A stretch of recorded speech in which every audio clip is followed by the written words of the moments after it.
주신 말씀의 제목은 왕들의 이야기 12번째입니다. 아마샤, 짝퉁 다윗이라는 제목으로 함께 말씀을 나누기로 합니다.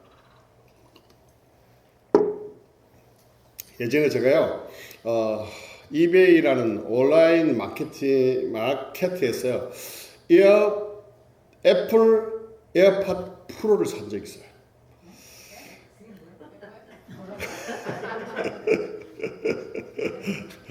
애플 에어팟 프로라고 귀에 이렇게 꼽는 게 있어요. 제가 왜 그걸 샀냐면 그게 노이즈 캔슬 기능이라는 게 있습니다. 그래서 음악을 듣거나 설교를 들 때 집중해서, 특히 아내가 잔소리할 때 들으면 하나도 안 들려요. 특히 파네라나 아니면 이렇게 스타벅스에서 이렇게 공부할 때나 아니면 또 이렇게 책을 볼 때 그걸 끼고 있으면 밖에 소리가 반으로 확 줄어들어요. 주로 물건을 제가 아마존에서 사는데 이번에 이렇게 이베이 사게 된 이유는 거기에 오픈박스 물건이 나와요. 그럼 좀 싸게 살 수 있어요. 또 새로운 물건도 조금 싸게 살 수 있습니다. 그게 보통 좀 비쌉니다. 한 250불 하는데 웬일로 150불로 나온 거예요. 우와, 이게 너무 좋은 기회다라고 해서 빨리 구매했죠. 얼마 후에 제품이 딱 도착했습니다. 기쁜 마음으로 이 박스를 개봉했겠죠. 했는데 애플 마크가 딱 박혀가지고 깨끗한 포장이 딱 도착했습니다. 이 들뜬 마음에 폰하고 이렇게 연결해가지고 딱 듣는데 너무 좋은 거예요. 그런데 약간 느낌이 조금 뭔가 이상해요. 이 분명히 박스 안에 액세서리나 박스나 모든 것은 완전히 새 제품인데 뭔가 빠져있는 느낌이었습니다. 잘 보니까요, 중요한 기능인 이 노이즈 캔슬이 안 되는 거예요. 이 브랜드 떠오른 생각이 이베이에는 짝퉁을 많이 팝니다라는 그 이야기를 들은 적이 있었어요. 그래서 유튜브에 막 찾아봤죠. 이 짝퉁을 구별하는 법 찾아보니까 하나하나 보니까요, 결국 바로 이 제품은 짝퉁이었습니다. 그 모습은 다 똑같아요. 다른 기능도 다 있습니다. 그래서 제품인 줄 알았죠. 그러나 결정적으로 이 제품이 짝퉁이었던 것은 중요한 기능이었던 노이즈 캔슬이 안 된다는 것이었습니다. 예전에 한참 그 이야기 많았죠. 짝퉁 루이비통 가방이 너무 많아가지고 이 말이 유행했잖아요. 어떻게 그러면 짝퉁하고 정품하고 어떻게 구별하냐? 너무 똑같으니까. 그래서 어떻게 구분하는지 아세요? 제가 가르쳐 드릴게요. 비가 오면 알아요. 비가 오면 이 짝퉁은 비 오면 이렇게 써요. 이렇게. 그런데 정품은 이렇게 안고 갑니다. 안고. 그래서 비가 오면 이것을 구별할 수 있다고 합니다. 오늘 본문을 보시면요, 이 유다 왕 아마샤 왕이 나옵니다. 그에 대한 얘기인데, 아마샤 왕은 과연 어떤 왕이었을까요? 표를 잠깐 보실래요? 잘 보시면 북이스라엘이 아합, 요람, 예후, 요아스, 여로보암 2세, 스가랴와 같은 이 순서로 이렇게 왕이 됩니다. 아람은 그때 지난주에 설명했지만 아사셀, 그 다음에 베나다 이렇게 왕이 이어지고요. 남유다에는 요사밧, 요람의 아내가 아달랴입니다. 왜 아달랴를 특별히 썼냐면 나중에 또 왕의 노릇을 하거든요. 아하시아, 아달랴, 요아스, 아마샤, 이러한 계보의 모습을 이렇게 흘러갑니다. 그걸 참고하시고 보시면 되는데요. 지난주 설교에서 제가 예후가 누구를 죽였다고요? 남유다 왕인 아하시아 왕을 죽였어요. 아하시아가 죽자 남유다를 누가 다스렸냐면 바로 이 아달랴라는 그 아내가 다스렸다는 겁니다. 아달랴가 누구입니까? 아달랴가 아합의 딸이었고 요람의 아내였잖아요. 그러니까 아하시아의 어머니인 이 아달랴가 아시아의 아들이었던 아하시아가 죽자 그 왕족에 있던 왕들을 다 죽입니다. 그리고 자기가 다스려요, 나라를. 그때 왕자였던 그 요아스가 아시아의 누이였던, 복잡하죠, 여호세바의 도움으로 죽임을 면합니다. 그리고 6년 동안 성전에 숨어 있었어요. 숨어 있다가 제사장 요야다의 도움으로 아달랴를 없애고 죽이고 7살 때 이 왕이 됩니다. 이 이야기가 열왕기하 11장 이야기예요. 자, 그럼 12장에는 어떤 이야기냐면 이 세워졌던 요아스 왕이 이제 나라를 다스리며 해나가는 일들을 기록한 것들이 나옵니다. 13장에는 또 이게 이제 열왕기하가 남유다의 왕들 이야기했다가 북이스라엘 왕 이야기했다가 이렇게 왔다 갔다 해요. 그래서 저렇게 좀 정리가 필요한데 이름도 요아스 똑같은 왕이 2명이나 있잖아요. 그래서 잘 구분해서 보셔야 돼요. 13장에는 북이스라엘 왕 요아스와 그의 아들 요아스에 대한 이야기가 이 13장에 나옵니다. 그리고 오늘 본문의 14장이 드디어 누구에 대한 이야기입니까? 아마샤 왕에 대한 이야기가 나온다는 것이죠. 자, 어떤 이야기가 나올까요? 자, 한번 읽어보겠습니다. 시작. 읽어주세요. 시작. 이스라엘 왕 요아스의 아들 요아스 제2년에 유다의 왕 요아스의 아들 아마샤가 왕이 되니, 이제 그림 보이시죠? 그 다음, 그가 왕이 된 때 나이 25세라 예루살렘에서 29년간 다스리니라. 그의 어머니 이름은 요앗단이요 예루살렘 사람이더라. 그 다음에요. 아마샤가 여호와보시기에 정직히 행하였으나 그의 조상 다윗과는, 이제 앞 옆에까지 읽을게요. 아마샤가 여호와보시기에 정직히 행하였으나, 이렇게 보면 아마샤가 여호와보시기에 정직히 행했다 이렇게 말씀하고 있어요. 이 북이스라엘 왕이 20왕이었고요. 남유다도 거의 20명 정도 됐는데 북이스라엘은 선한 왕이 한 명도 없어요. 남유다에는 선한 왕이 8명 있어요. 그리고 12명이 악한 왕이에요. 자, 그런데 그나마 여기서 지금 아마샤가 여호와 보시기에 정직하였다 이렇게 말씀하니까 기대가 되잖아요. 와, 이 왕이 과연 어떤 왕이었을까? 악한 왕들이 이렇게 많았는데 여호와 보시기에 정직했다니 과연 어떤 왕이었을까? 궁금하시죠? 그 내용을 한번 살펴보겠습니다. 자, 5절을 한번 볼까요? 같이 읽겠습니다. 시작. 나라가 그의 손에 굳게 섬에 그의 부왕을 죽인 신복들을 죽였으나, 영어에 보면요, as soon as the royal power was firm in the hand 되겠죠? 중요한 단어가 뭐 딴 단어를 떠났고 as soon as 하자마자 이 힘이 세워지자, 왕권이 강화되자마자, 왕의 힘을 발휘할 수 있는 그 시간이 되자마자 어떻게 했다고요? 그의 부왕을 죽인 신복들을 죽였다 이렇게 말씀합니다. 이 아마샤가 이렇게 되면 또 아마샤가 과연 어떻게 죽었는가 궁금하잖아요. 아마샤의 아버지 요아스가 어떻게 죽였는지 궁금하잖아요. 한번 넘겨주세요. 같이 읽겠습니다. 시작. 요아스의 신복들이 일어나 반역하여 실라로 내려갈 길가의 밀로궁에서 그를 죽였고, 넘겨주세요. 그를 쳐서 죽인 신복은 시므아스의 아들 요사갈과 소벨의 아들 요사바드였더라. 그는 달성에 그의 조상들과 함께 장사되고 그 아들 아마샤가 그를 대신에 왕이 되니라. 이렇게 되어 있습니다. 보면 쳐서 죽였다는 표현을 통해서 이 아마샤의 아버지인 요아스가 굉장히 비참하게 좀 폭력적으로 잔인하게 죽었다는 걸 알 수 있습니다. 이걸 알고 나서 이 아마샤가 마음이 어땠을까요? 마음에 좀 분노의 마음이 있지 않았을까요? 아버지가 그렇게 죽었는데, 그죠? 그래서 왕권이 강화되자마자 바로 이 복수를 행합니다. 얼마나 기다려왔을까요? 그죠? 그 복수를 하려고 얼마나 기다려왔을까요? 그러니까 왕권이 강화되자마자 그 복수를 실행합니다.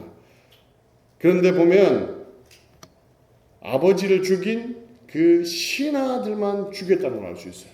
그죠? 6절 한번 볼까요? 넘겨주세요. 같이 읽겠습니다. 시작. 왕을 죽인 자의 자녀들은 죽이지 아니하였으니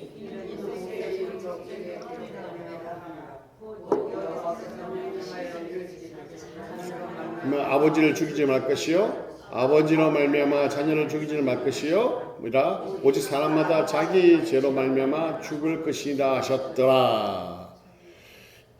사실은 반역자들은요, 연자제로 해서 그냥 묶어가지고 다 죽이고 무자비하게 몰살해도요, 그렇게 복수해도 그때 시대는 당연한 것이었습니다. 그리고 그 자손들을 다 죽여버려야지 후환이 없잖아요.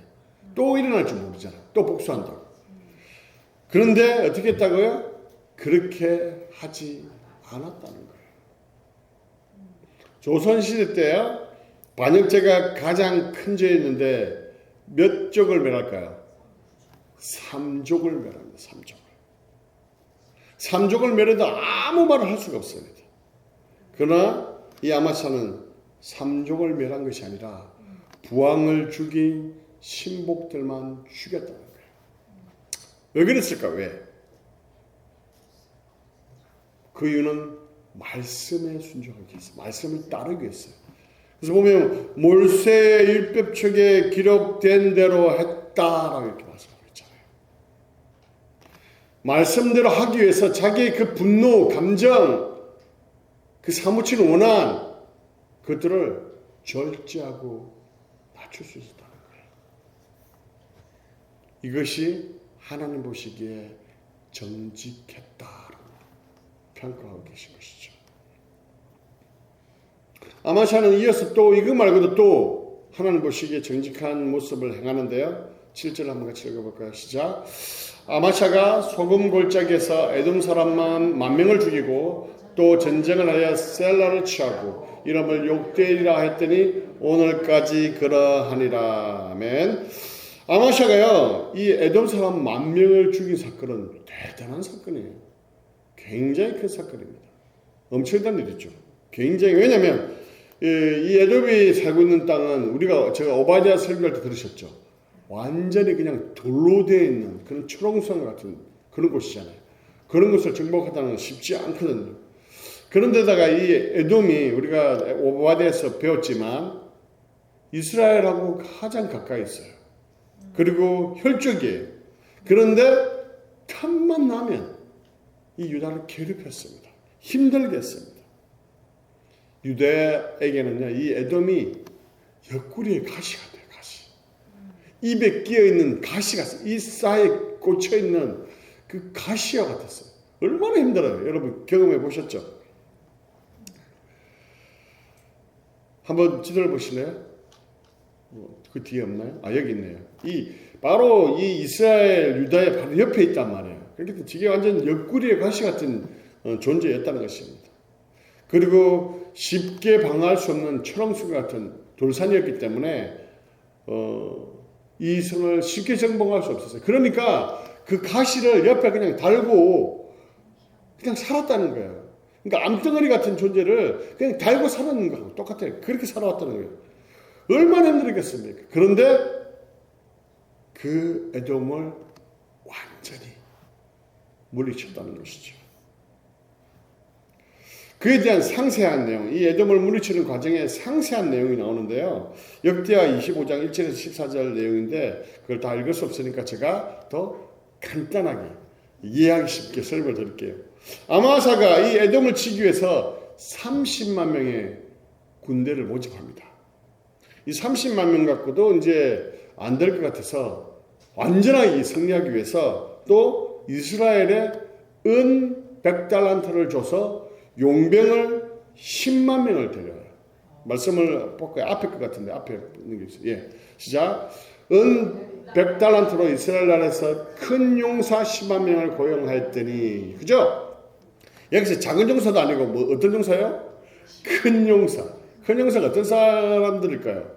싸움에 능했다는 거죠. 그죠? 전투에 능했고 싸움에 능했다는, 그리고 욕망이 있던 사람이었다는 것입니다. 그걸 10만 명을 고용했다는 거예요. 거기다가 은 100달란트 계산을 좀 해드릴까요? 1달란트가 34kg예요. 그러면 100달란트면 3.4톤. 자, 1달란트가 3,000세겔입니다. 3,000세겔인데 1세겔이 노동자 4일 일하는 양이에요. 그러면 어떻게 될까요? 한 200, 하루에 200불 번다 치고 4일치니까 800불이죠. 800 곱하기 3,000 얼마예요? 240만 불. 자, 이거 240만 불이 그 100달란트를 또 100을 곱해요. 얼마예요? 2,400만 불. 그냥 이제 환율 따지지 말고 240억. 와. 이 엄청난 돈을 들여갖고 군사를 데려왔습니다. 그런데 이때에 한 선지자가 와서 이렇게 이야기해요. 하나님을 의지해야지 왜 용병을 의지하냐? 이스라엘 군대를 보내라. 이렇게 얘기합니다. 아마샤가 이야기를 들었을까요? 안 들었을까요? 들었습니다. 이때 아마샤가 믿음이 얼마나 좋았든지 이 선지자 말에 순종을 합니다. 10만 명이나 되는 그 큰 용사들을 다 돌려보내요. 2,400만 불을 다 손해봅니다.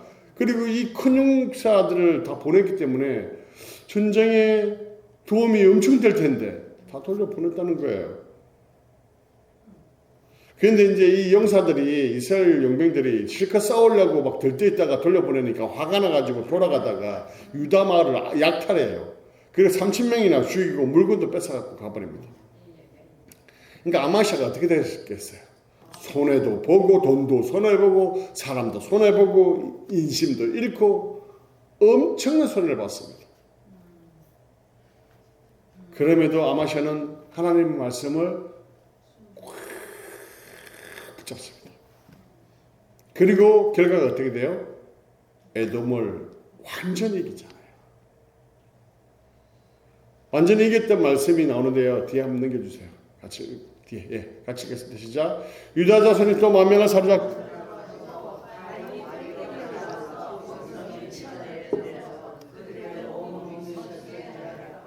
이 독특한 표현인데요. 이건 뭐냐면 완전히 에돔을 정복했다는 의미로 저 표현을 쓰고 있는 것입니다. 그리고 셀라를 정복하여 욕되이라고 했는데요. 이 욕되이의 뜻이 뭐냐면 하나님이 정복하셨다 이런 의미를 가지고 있어요. 아마샤는 에돔을 정복함으로 옆구리의 그 가시 같은 존재, 그 달고 다니던 혹을 그냥 싹 제거할 수 있었다는 것이죠. 아마샤를 보면요, 다윗의 향기가 느껴져요. 그 말씀을 열심히 붙잡았고 했던 그 사무엘하 8장 13절 읽어보겠습니다. 시작.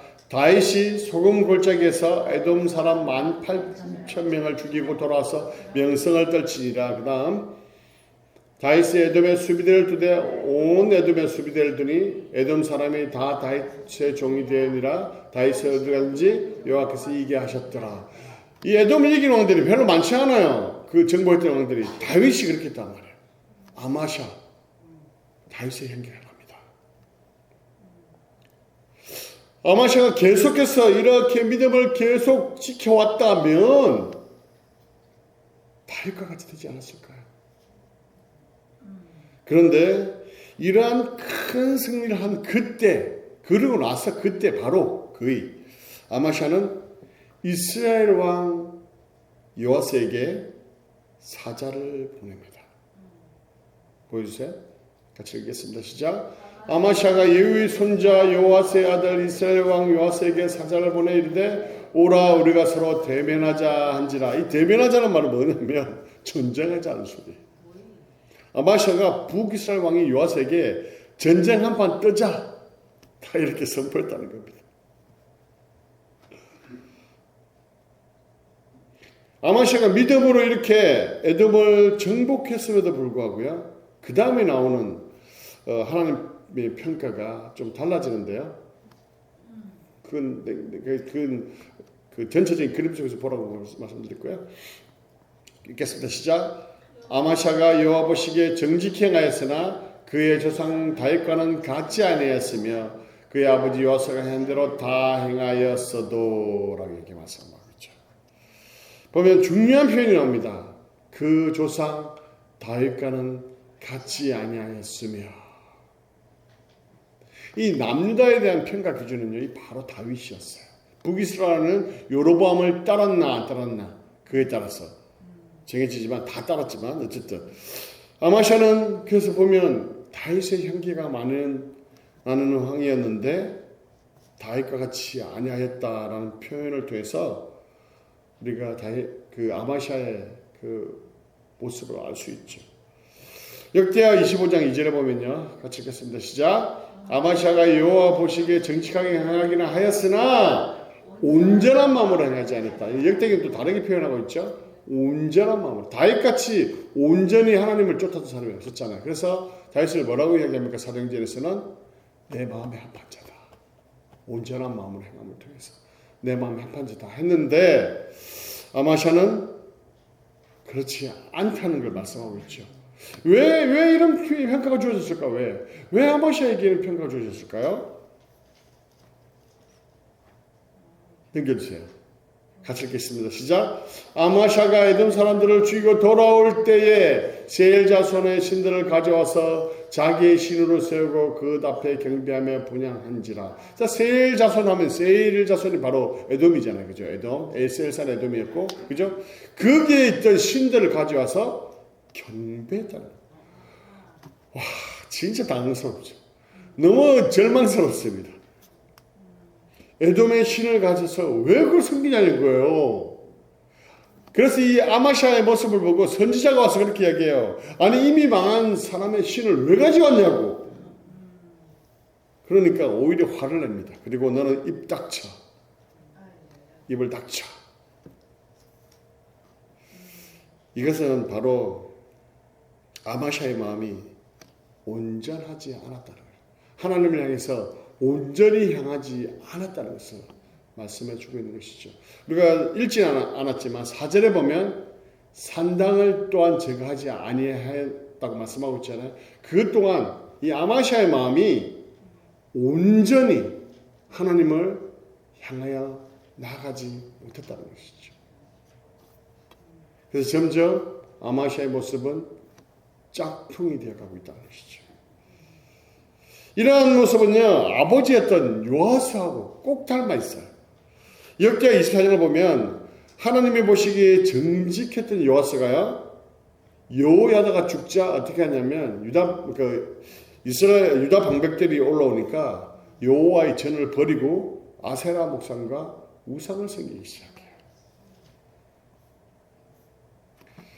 선지자를 보내 돌아오라고 이야기했지만 돌아오지 않습니다.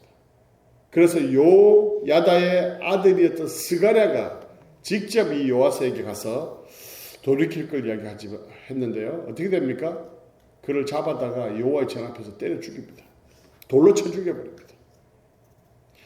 유다왕 요아스는요, 제사장 요야다가 살아있는 동안에서는 선한 왕이었어요. 그리고 성전 수리에 앞장섰던 왕이었습니다.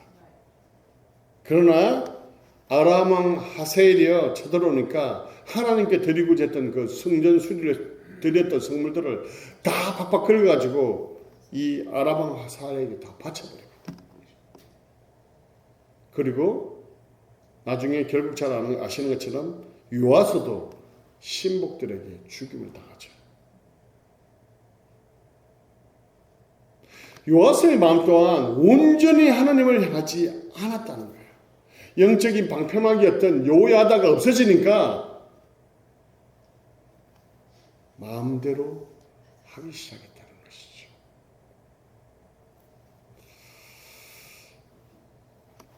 아마샤도 요아스처럼 처음에는 하나님 말씀대로 행하는 선한 왕이었습니다. 그러나 에돔에서 승리한 후에 점점 변하기 시작했습니다. 처음에는 다윗의 향기가 가득 나는 다윗과 같은 왕이 되겠다라는 그 가능성이 충분했는데 다윗을 그래서 닮아가는 듯 했지만 나중에는 짝퉁 다윗이 되고 말아요. 결국 아마샤는 에돔에서 승리한 후에 마음이 180도로 바뀌었어요. 교만함이 꽃피우기 시작합니다. 그러니까 에돔에 승리하고 나니까 이스라엘이 만만하게 보이기 시작했던 것이죠. 이스라엘이 많은 그 죄로 인해서 국력이 약해지긴 했었지만 아시다시피 북이스라엘은 10지파예요. 남유다는 2지파밖에 없어요. 만만하게 볼 상대가 아닙니다. 그러나 점점 영적인 판단과 감각들을 잃어가기 시작했다는 것이죠. 왜 이렇게 북이스라엘을 만만하게 보기 시작했을까요? 그건 바로 교만했기 때문이었습니다. 교만은요, 하나님 없이 자신이 모든 것을 할 수 있다는 그것을 말씀합니다. 자기 마음대로 내 인생은 나의 것이야. 옛날에 유행하는 곡이었는데 내 인생은 나의 것. 상관하지 마세요. 그거 똑같아요. 그리고요, 교만하기 때문에 우상을 생깁니다. 좀 말이 안 맞는 것 같습니까? 교만하기 때문에 우상이 생겨요. 우리가 우상을 그냥 만들어져 있는 것들, 뭐 그런 것들을 생각하는데 우상은요, 자기의 마음을 담아놓고 그걸 조종을 해요. 그게 우상이에요. 자기의 마음을 담아놓은 것이 우상입니다. 결국 아마샤는 이 교만함 때문에 다윗의 향기가 났지만 짝퉁이 되고 맙니다. 교만함은 하나님과 멀어지게 하고요. 그렇기 때문에 점점 하나님 말씀에 불순종하게 된다는 것입니다. 아마샤는 다윗이 이루었던 이스라엘 수건 사업이었던 그 통일, 그걸 이루고 싶었는지 모르겠습니다. 그래서 보면 다윗의 모습을 많이 닮았어요. 그런데 자기의 정적들도 다 죽었죠. 그리고 그 승리하기 어려운 에돔도 승리했죠. 그러니까 자기에게 이제 반대할 사람들이 아무도 없어요. 자기 마음대로 할 수 있습니다. 그리고 그러니까 하나님을 향했던 그 마음을 잃어버렸다는 것입니다. 아마샤의 이러한 교만한 모습에요, 이스라엘 왕 여호수아가 경고합니다. 10절 볼까요? 같이 읽겠습니다. 시작. 내가 에돔을 쳐서 파였으므로 마음이 교만하였으니 스스로 영광을 삼아 왕궁이나 내 집으로 돌아가라. 어찌하여 화를 자초하여 너와 유다가 함께 망하고자 하느냐. 이렇게 앞에 또 비유를 통해서도, 이 말씀을 통해서도 분명히 이야기를 합니다. 이게 영적으로 우리가 깨어있고 우리가 영적으로 하나님과의 관계가 있고 하나님 말씀에 전적으로 순종하는 사람이었다면 이 이야기를 듣고 돌이킬 수 있었어야 돼요. 듣습니까? 안 듣습니까? 듣지 않았다는 거예요. 결과가 어떻게 되죠? 11절 12절 같이 읽겠습니다. 시작. 아마샤가 듣지 아니하므로 이스라엘 왕 요아스가 올라와서 그와 유다의 왕 아마샤가 유다의 베스메스에서 대면하였더니 유다가 이스라엘 앞에서 패하여 각기 장막으로 도망한지라. 그 뒤에 보면요, 전쟁의 패스뿐만 아니라 이스라엘 그 성벽의 일부가 완전히 무너져 버립니다. 그래서 성군과 왕궁에 있던 재물 다 빼앗기고요, 백성들도 볼모로 잡혀갑니다. 나중에 아마샤 아버지 요아스처럼 반역의 무리의 신하들에게 쫓겨서 라기스까지 도망갔는데 그까지 쫓아와갖고 죽임을 당합니다. 결론을 말씀드릴게요. 아마샤 참 다윗의 향기가 나는 왕이었습니다. 그러나 결국 짝퉁의 다윗이 되고 말아요. 처음에는 다윗처럼 말씀을 잘 지키기 시작했습니다. 그래서 불타는 그 복수심도 절제할 수 있는 그런 사람이었어요. 수많은 재물을 손해보고 많은 손을 보았음에도 불구하고 하나님 말씀에 순종했던 사람이에요. 그러나 전심으로 말씀에 순종하지 못했다는 거예요. 자기의 정력들을 제거했고 옆구리의 가시 같은 에돔을 물리치자 교만해지기 시작했습니다. 그래서 우상을 섬기기 시작했고 하나님을 떠나 분별력을 잃기 시작했습니다. 무모한 자신감으로 하나님께서 함께 하시지 않는 그 북이스라엘 전쟁을 감행하죠. 그리고 완전히 몰락하고 맙니다. 사랑하는 성도 여러분, 우리는 짝퉁 크리스찬이 되어서는 안 되겠습니다. 비슷해가지고는요, 아무 힘도 능력도 파워도 없습니다. 짝퉁은요, 가차없이 중요할 때 버림받는 그런 존재일 수밖에 없습니다. 하나님 앞에 다윗처럼 정품의 크리스찬이 되시기를 간절히 축원합니다. 그러기 위해서는 우리가 끝까지 말씀을 붙잡고 겸손하게 하나님을 의지하고 나가야 한다는 거예요. 그런 여러분이 되셔서 하나님 앞에 귀하게 사용되시는 여러분 되시기를 주님의 이름으로 간절히 축원합니다.